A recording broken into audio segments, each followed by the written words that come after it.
25 ans que la confrérie des Rillettes de Touraine en rêvait. La bonne nouvelle est tombée hier. La rillette a son appellation d'origine contrôlée, la voie sacrée vers la commercialisation. Une aubaine pour la charcuterie Ardouin qui conserve le secret de fabrication depuis 1890. La société Ardouin qui en vend déjà 22 tonnes à l'année espère pouvoir développer avec ce label plus de ventes, faire connaître les rillettes de Tours là où elles sont encore méconnues et se démarquer des autres produits par rapport à la qualité de nos cochons et de nos produits français.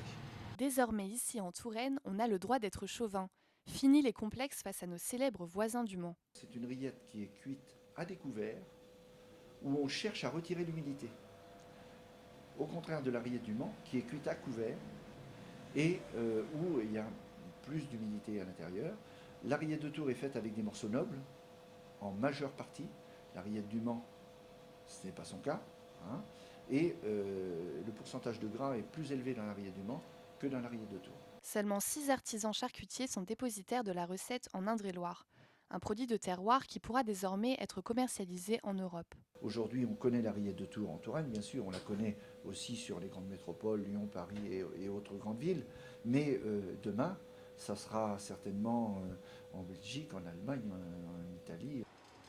En toast, en quiche ou en cake, les rillettes de Tours sont déclinables à l'infini. Elles se retrouveront bientôt sur les tables de nos amis européens.